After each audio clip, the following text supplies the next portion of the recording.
Previously in the complete creation. Get a load of this. There has now been a few incredible findings of oviraptor dinosaurs, but buried alive while brooding on the nest.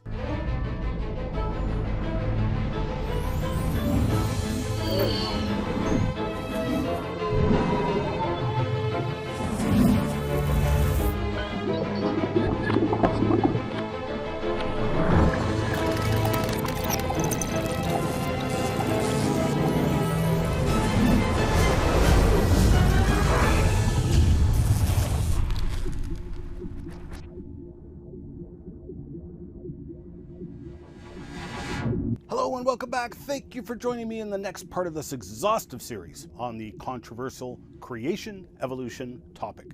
In the last part, we focused mostly on fossil dinosaur egg nests, and discovered that when you look at the evidence, if anything, it presents multiple serious challenges to the deep time models and supports the model of a past global flood, exactly as recorded in the Bible. But let's move on to these actual ages assigned to the rock layers. Where did those ages come from anyway? Surely those ages were arrived at by scientific process. Actually, they were not. The long and short of it is that these ages were made up.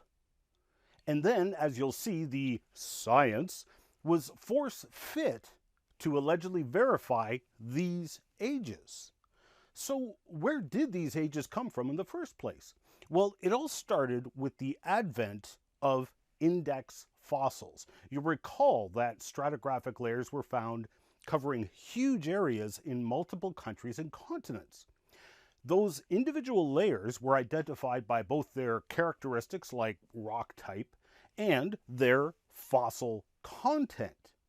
The original geologists made an index of the fossils found in the individual layers so that the sedimentary layers could be identified and traced. Later on, with the advent of evolution, these index fossils were hijacked and used to construct this fictitious geologic column. Ages were then assigned to the hijacked index fossils. Ultimately, all these ages come from evolutionary presumption. The ages are ultimately assigned to the fossils within the rocks, and the ages of the fossils are ultimately assigned by the presumption of evolution, and this presumed fossil sequence, which we've already seen, is actually fiction. All other methods or techniques of deriving the age of the rock bow to these assigned ages.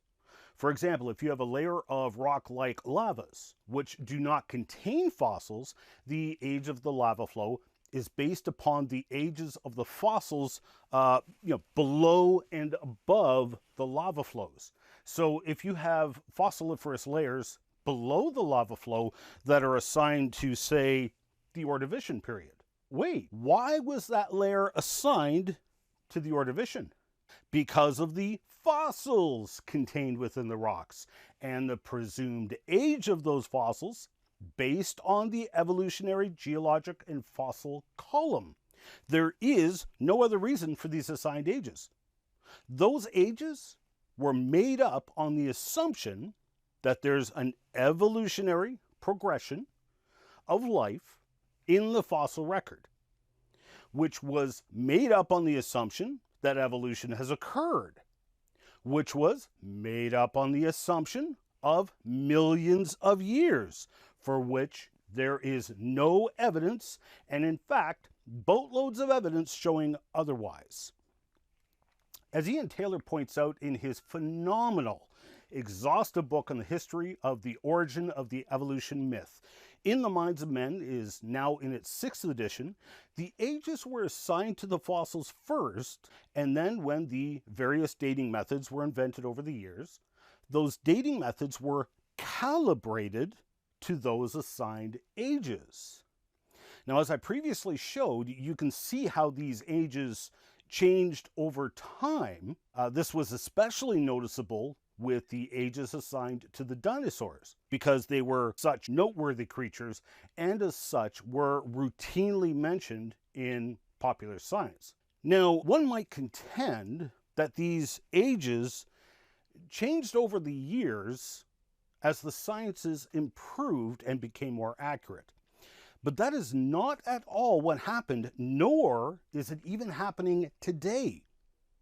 These ages became more or less set in stone, pun intended, around the 1940s to 50s. And as you're about to see, any scientific data that contradicts these ages is assumed to be incorrect and promptly tossed in the garbage. The historical and even present-day evidence for this is extensive and exhaustive. It is all under the guise of calibration. So if a method of dating a rock is invented, you have to calibrate that dating method using rocks of a known age. That's just part of the process. So they run the new dating method on rocks that they have declared are, say, 500 million years old. They might measure the ratio of the elements of uranium and lead, for example. They now take that ratio that they measured and compare it to other rocks of unknown age. If the numbers match the readings from the rocks 500 million years old, they then conclude that the age of the unknown rock is also 500 million years old. Notice there is no questioning of the age of the original rock used to calibrate the method. That age is presumed. So what is needed is a dating method which is independent of any calibration conducted using these literally made-up ages in order to test those made-up ages. Do we have any such dating methods? Oh yes, there's several. Optionally, we can run tests using the various dating methods on rocks for which we can independently age. For example, if we can determine the age of a rock from archaeology or history. But first, because almost all of these dating methods use radioactivity as their foundations, let's take a quick look at what radioactivity is and how it can be used in calculating the age of an object. Now, all matter, of course, is made up of various elements which are composed of individual atoms. The atom is composed of multiple smaller particles like electrons, protons, and neutrons. You've probably all seen the periodic table of the elements, which shows all of the known elements like hydrogen, oxygen, sodium, etc. Now, hydrogen, the smallest of the elements, only has one electron and one proton. It is unique in having no neutron. The next element is helium, which has 2 protons, 2 neutrons, 2 electrons. Now, memorize that atom. We're going to revisit it repeatedly.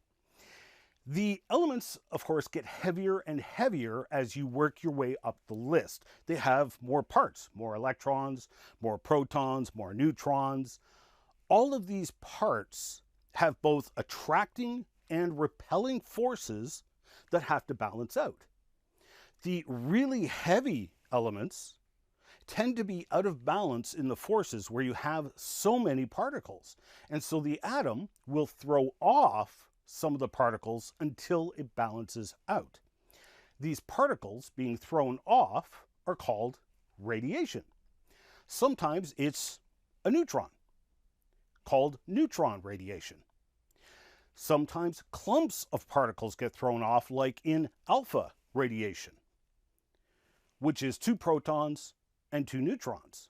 Notice it has no electrons, but it is identical to the helium atom. This will be important in a later dating method. Now, because it has no electrons, but it does have protons, then it has a positive charge. It is ionized. It'll try and steal electrons from the environment and so it's called ionizing radiation. Now, when put in an atom smasher, neutrons have been discovered to disintegrate into smaller particles and packets of energy, like protons, electrons, or particles like antineutrinos. So sometimes a neutron in an out-of-balance atom will disintegrate into smaller particles and be emitted as beta radiation. Okay, so the atomic number is based on the number of protons in the nucleus. Carbon has 6 protons, for example. Its atomic weight is the combination of all of the particles together, but electrons are so small and light that often they are ignored in the atomic weight, which gets rounded out. So normal carbon is called carbon-12.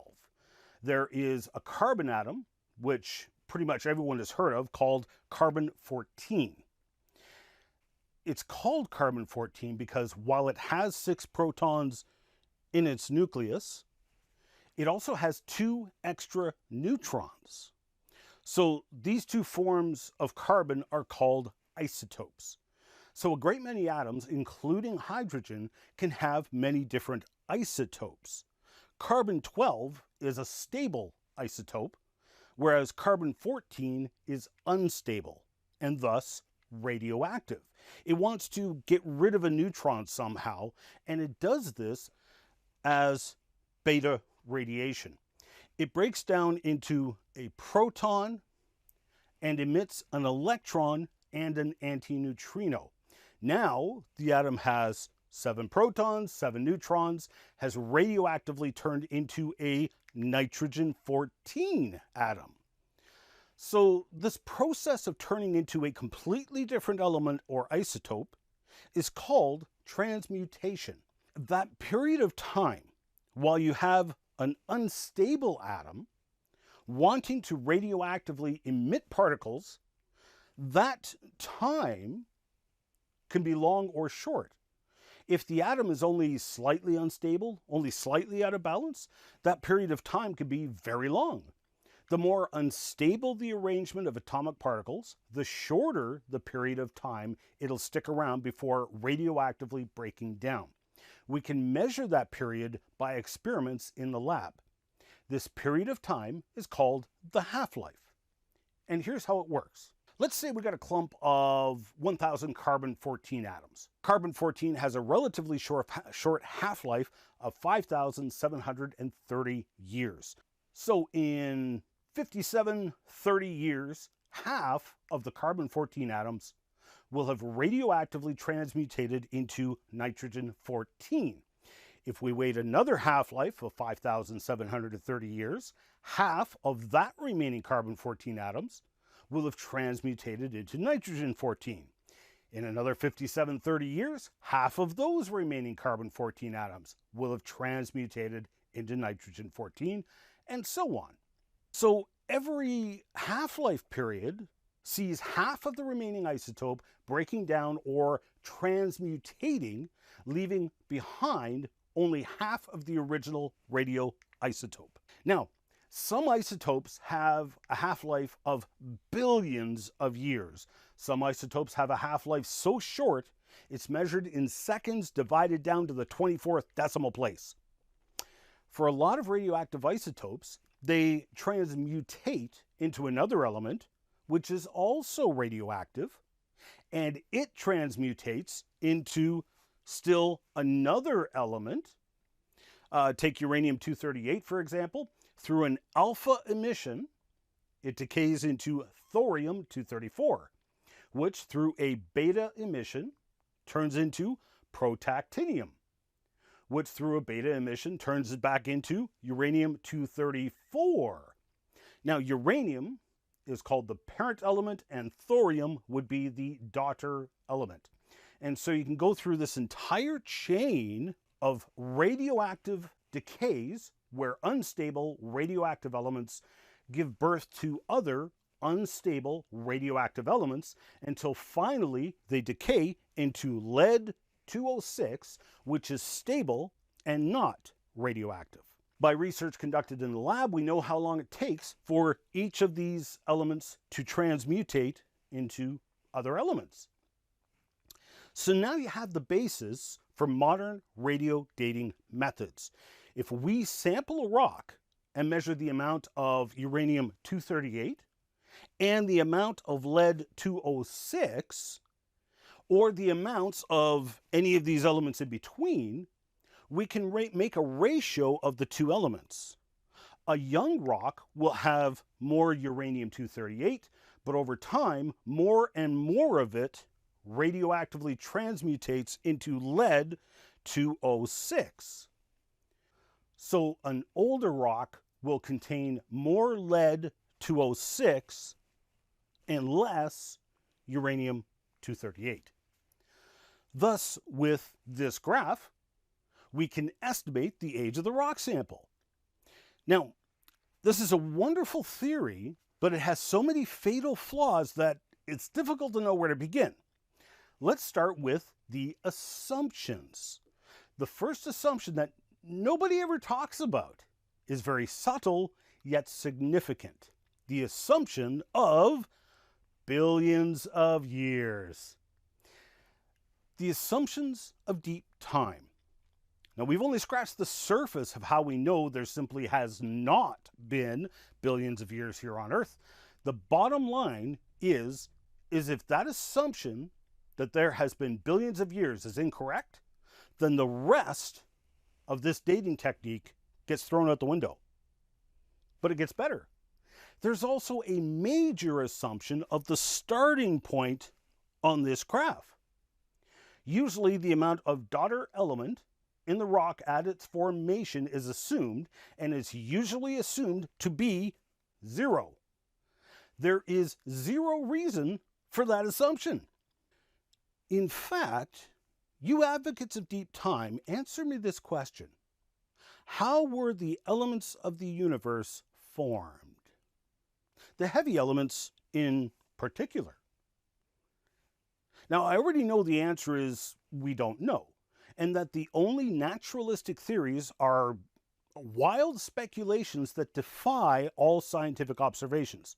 But nevertheless, I'm going to be gracious and give you whatever theory just shot through your mind. Let's assume your theory is correct. I'll just pull one argument out of a hat. Nuclear fusion in deep in a star produced heavy elements like uranium-238. I'm going to give you that argument, no contest. How about that? If you want to propose a different process, that's fine. Whatever process you propose, will that process that produces uranium-238 also not produce lead-206? Of course it will. And in fact, it will probably produce more lead-206 than uranium, because it would theoretically be harder to produce uranium as it's a heavier element. So whatever process produced the elements that went into, that rock will also produce all of these intermediate elements as well, wouldn't it? The correct answer is yes, Ian, it would. So you have no valid starting assumptions. None. You have no idea what the original mixture of elements in the rock sample was. Therefore, you cannot measure how much radioactivity has gone on in the sample, and therefore you cannot ascertain an age of the rock. But it gets better. Some of the elements in the decay chains are gases, like radon. Many of you will have heard of radon gas, because if you live somewhere like here on the Canadian Shield, which is composed of granitic bedrock containing a whole mess of uranium, radon gas leaches through the rock, through the concrete walls of your basement, and voila, you have radioactive gas coming into your house. Now, wait a minute. If radon, one of the intermediate daughter elements in the decay chain, if radon can pass right through solid rock, then how do we know when radon gas has leached out of our rock sample or leached into it? The correct answer is we can't know. So intermediate isotopes can be both inserted or removed into the rock, not just as a gas, but some of those elements can be leached into and out of the rock by groundwater.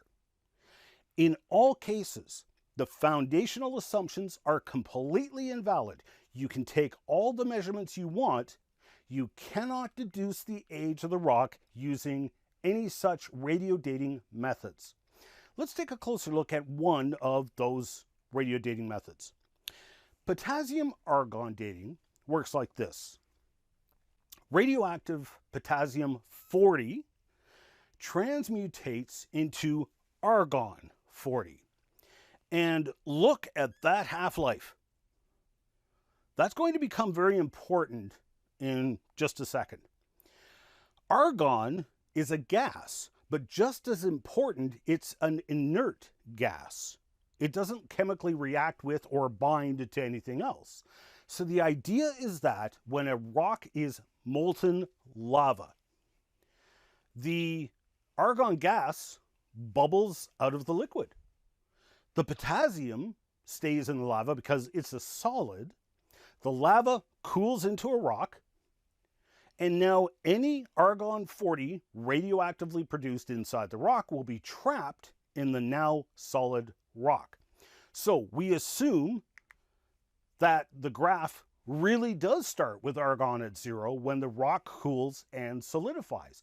And over time, the amount of potassium 40 will dwindle as it turns into argon 40. So the older the rock, the more argon 40 will be found. We come along, we measure the ratio of potassium to argon, and we can deduce the age of the rock. Easy peasy lemon squeezy.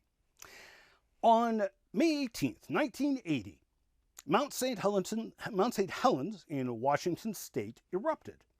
By comparing this photo taken the day before the eruption with the post-eruption photo, we can see that that mountain blew off a pretty huge chunk of its top. Inside the new crater, a lava dome grew over the next couple of years. We now know the actual age of that lava dome because we watched it grow. 10 years later, Dr. Steve Austin from Institute for Creation Research, now headquartered in Dallas, Texas, collected samples of that lava dome and processed the rocks through the potassium argon dating method. 5 samples from the same lava dome, the same rock, returned ages of 350,000 to 2.8 million years old. Radio dates from rocks we know are 10 years old. So remembering how the system works, when the rock first forms, there is no argon. Over billions of years, argon collects in the rock. Lots of argon indicates a great age. And I think 350,000 years to 2.8 million years is great age.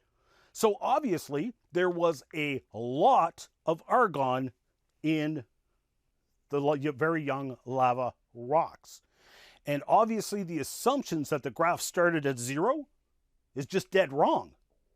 The original mixture of the rock started out over here somewhere. So now that you guys are experts in potassium argon dating, you can analyze for yourself the response of Dr. Kevin Henke from the No Answers in Genesis website. In attempting to refute Austin's research, he actually made numerous very revealing statements. See if you can spot the error of his ways. Considering that the half-life of potassium-40 is fairly long, 1,250 million years, the potassium-argon method cannot be used to date samples that are much younger than 6,000 years old.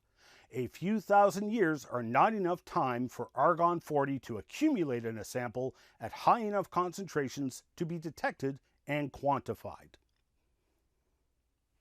Wait, Did he just admit that if the rocks being dated were only 6,000 years old, that the radio dating methods would give an erroneous, inflated age of millions of years? Yes. Yes, he did. Thank you for that concession. So, not only will the advocates of deep time and radio dating methods reject their own radio dating methods when it doesn't fit their theories, they even tacitly admit that if the rocks really are only a few thousand years old, as the young Earth creationists claim, that the radio dating methods will return false readings on the rocks of millions of years. Furthermore, I am bewildered as to why Dr. Hankey would write this.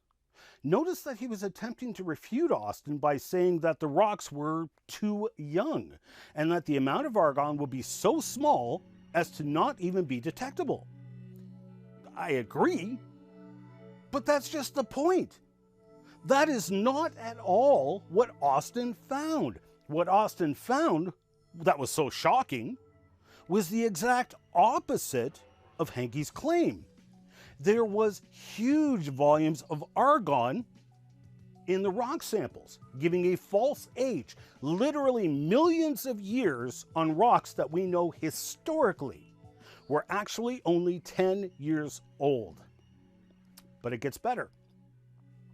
Sadly, I'm out of time for this part.